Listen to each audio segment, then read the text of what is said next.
ఆసుపత్రులకు వెళ్లి ఖరీదైన వైద్య పరీక్షలు చేయించుకోవాల్సిన అవసరం లేకుండా ప్రభుత్వ ఆసుపత్రుల్లోని అన్ని రకాల ఉచిత సదుపాయాలను ప్రభుత్వం కల్పిస్తుందని జిల్లా కలెక్టర్ రాజర్షిష తెలిపారు. ప్రజాపాలన ప్రగతి ప్రణాళికలో భాగంగా సోమవారం నుంచి నిర్వహించే మహిళా వారోత్సవాలను ప్రారంభించారు. తొలి రోజు డీడబ్ల్యూ ఆధ్వర్యంలో మిషన్ శక్తి పేరిట కార్యక్రమాన్ని చేపట్టారు. Municipal chairperson Bandari Anusha, market committee chairman Boranchu Srikanth రెడ్లతో కలిసి ఆయన ముఖ్య అతిథిగా హాజరయ్యారు.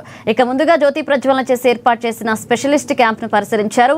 గర్భిణీలకు అందిస్తున్న వైద్య పరీక్షల గురించి అడిగి తెలుసుకున్నారు.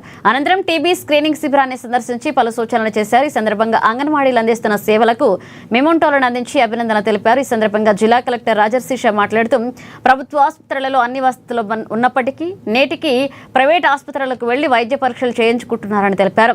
ప్రభుత్వ వ్యవస్థను ప్రజలు నమ్మాలన్నారు. గర్భిణీల్లో రక్తహీనత సమస్యను తగ్గించడానికి మంచి పౌష్టికాహారాన్ని తీసుకోవాలన్నారు.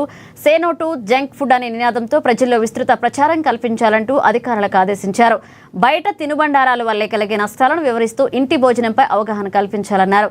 మున్సిపల్ చైర్పర్సన్ బండారి అనుష సతీష్ మాట్లాడుతూ మహిళలు అన్ని రంగాల్లో రాణిస్తున్నారని, దాంతోపాటు ఆరోగ్యపరంగా దృఢంగా ఉండాలనే ఉద్దేశంతో ప్రభుత్వం స్పెషలిస్ట్ క్యాంప్ నిర్వహిస్తుందని తెలిపారు.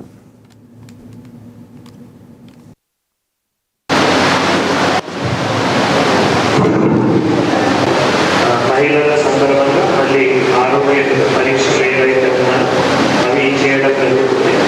దీంతో పాటు మళ్ళీ ఈరోజు పెద్ద ఎత్తున హైదరాబాద్ నుంచి వర్చువల్గా విలేజ్ ఆర్గనైజేషన్ బిల్డింగ్స్ కానీ, అంగన్వాడీ సెంటర్స్ భూమిపూజనం కానీ, అంగన్వాడీ సెంటర్స్ కొత్త ప్రారంభించడం కానీ అవన్నీ కూడా అవగాహన ప్రతి ఒక్కరు మహిళల్లో కానీ ప్రతి ఒక్కరు అడోలెసెంట్ గర్ల్ వారి ఆరోగ్యం గురించి అవగాహన ఉండాలి.